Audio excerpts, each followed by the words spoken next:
Welcome to MK easy learning maths no problem channel. आज हम कर रहे हैं simplifying algebraic expressions by using distributive law का वर्कड एग्जांपल जो है ये हम कर रहे हैं 6 और वर्कड एग्जांपल 6 के साथ ये हम चैप्टर जो कर रहे हैं वो है चैप्टर 4 और ये D2 बुक है, रिवाइज्ड एडिशन 8th एडिशन है और इसका पेज नंबर 107 कर रहे हैं। तो इसका जो है सबसे पहले आज मैं वर्कड एग्जांपल 6 करवा रही हूँ क्योंकि उसके अंदर कुछ क्वांटिटीज़ और कुछ फैक्टर्स इस तरह के हैं कि उसमें बच्चों को बहुत ज़्यादा स्टूडेंट्स को बहुत ज़्यादा कन्फ्यूजन होती है। तो आज जो हम चैप्टर कर रहे हैं बुक है ये हमारे पास मैथ की 8th एडिशन D2 है और इसका हम वर्कड एग्जांपल कर रहे हैं 6 जो कि है पेज नंबर 107 पे। तो चलिए स्टार्ट करते हैं अपने इस वर्कड एग्जांपल को। इस वक्त एग्जाम्पल में हमें दिया हुआ 2ac minus bracket 3a minus B C plus 4b। तो हमने इसे सॉल्व करना है। अब यहाँ पर देखते हैं कि ये जो दोनों ब्रैकेट्स हैं ये एक दूसरे के साथ मल्टीप्लाई हो रहे हैं और उसके साथ ये जो नेगेटिव साइन है ये भी मल्टीप्लाई हो रही है। तो फिर हम इसे किस तरीके से सॉल्व करेंगे। तो चलो स्टार्ट करते हैं। जब कभी भी हमारे पास इस तरीके से ब्रैकेट्स होंगे तो हमें अपने ब्रैकेट्स को मल्टीप्लाई करेंगे और उसके बाद फिर हमारे पास जो भी ऑपरेटर होगा हम इसे यूज़ करेंगे। तो यहाँ पर 2ac और माइनस एज इट इज़ मैंने लिख दिया है। सबसे पहले हमारे पास 3a क्वांटिटी है उसको मैंने मल्टीप्लाई करना है c प्लस 4b के साथ। इसके दो मेथड्स हैं करने के, आज मैं भी एक मेथड कर रही हूँ। नेक्स्ट क्वेश्चन के अंदर मैं दूसरा मेथड भी करके दिखा दूँगी। तो यहाँ मैंने स्क्वायर ब्रैकेट ले लिया क्योंकि मुझे स्मॉल ब्रैकेट दोबारा चाहिए होगा यहाँ पे। तो मैंने क्या किया है, सबसे पहले अपना 3a मैंने ले लिया है और इसको c प्लस 4b के साथ मल्टीप्लाई करने के लिए मैंने इस तरह अपने पास बना लिया है।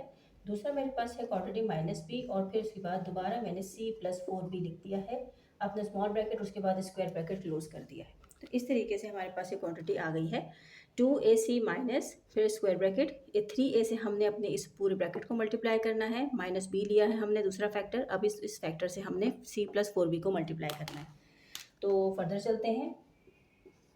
2ac और माइनस एज इट इज़ आएगा। सबसे पहले हम इन्हें सॉल्व करेंगे तो 3a, तो ये बन गया हमारे पास 3ac plus 3 times 4 is 12ab।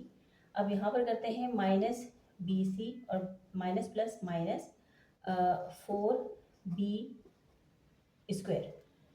यहाँ पर देखिए ये भी b है ये भी b है तो ये डबल हो गई है वैल्यू, तो ये 4b स्क्वायर बन गया है। यहाँ पर हमारा स्मॉल ब्रैकेट अब सॉल्व हो गया और स्क्वायर ब्रैकेट मैंने लगा दिया है। अब यहाँ पर हम देखेंगे कि ये सारी जो है फैक्टर्स आपस में हमने पूरे मल्टीप्लाई कर दिए हैं। अब हमारे ऑपरेटर की बारी आई है, यहाँ पे हमने अब इस ऑपरेटर को अपने पूरे इस ब्रैकेट के साथ मल्टीप्लाई करना है। एक बात जैसे मैंने पहले भी कही थी कि जब कभी भी हमारे पास बाहर अगर नेगेटिव साइन होती है और उसको हमने ब्रैकेट के साथ मल्टीप्लाई करना होता है तो हमारे जितने भी साइंस जो ब्रैकेट के अंदर होते हैं वो चेंज हो जाते हैं। जबकि अगर बाहर प्लस की साइन हो तो जो अंदर के जो ऑपरेटर्स होंगे वो एज इट इज़ ही रहते हैं।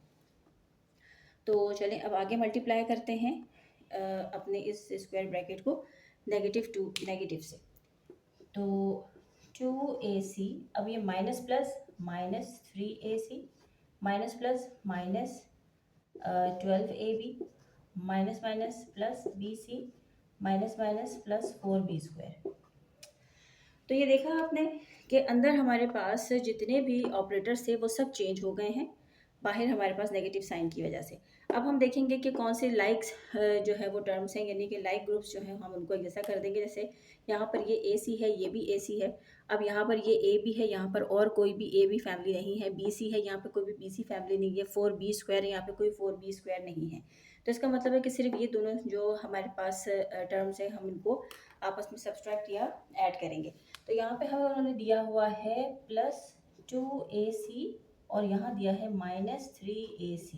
तो सबसे पहले अपने ऑपरेटर्स को मल्टीप्लाई करेंगे, प्लस माइनस माइनस आएगा, अब 3 में से 2 चला गया तो 1 बचता है। अब हम यहाँ पर अपने 1 को लिखेंगे नहीं क्योंकि हमें मालूम है कि जब कुछ भी नहीं लिखा हुआ होता नंबर तो उसका मतलब यही होता है कि वहाँ पर 1 अवेलेबल है। आगे चलते हैं। अब ये बाकी हमारे पास जितने भी हमारे जो टर्म्स हैं वो सब हम एज इट इज़ उतार लेंगे। तो ये हमारे पास आ गया है इस तरह। अब इसको हम रीअरेंज कर लेते हैं। जो स्क्वायर्स वाली वैल्यूज़ होती हैं हम उनको शुरू में लिख देते हैं, यानी कि एक ऑर्डर बना के। तो मैं लिख देती हूँ 4b square minus ac minus 12ab और प्लस BC। तो ये इस तरीके से हमने अपना जो वर्क एग्जाम्पल 6 था पेज नंबर 106 पे उसको हमने सॉल्व कर लिया है। तो ये क्वेश्चंस जो हैं they are using the distributive law. Distributive law क्या होता है, एक मरतबा फिर मैं रिकैप कर देती हूँ उन स्टूडेंट्स के लिए जिन्होंने अभी ज्वाइन किया है मुझे, कि डिस्ट्रीब्यूटिव लॉ के अकॉर्डिंग हमारे पास जो भी वैल्यूज या फैक्टर्स बाहर होते हैं हम उसको इंडिविजुअली मल्टीप्लाई करते हैं जो हमारे पास अंदर वैल्यूज़ मौजूद होती हैं उनके साथ। तो यहाँ पर हमारा जो वर्क एग्जाम्पल नंबर 6 है वो जो है वो डन हो गया है। तो इंशाल्लाह अपने नेक्स्ट वीडियो में हम उसकी जो प्रैक्टिस नाउ है उसको हम सॉल्व करेंगे, प्रैक्टिस नाउ 6। तो आपको मेरी वीडियोस कैसे लगती हैं, मेरी वीडियोस को लाइक और शेयर करना ना भूलें। Thank you.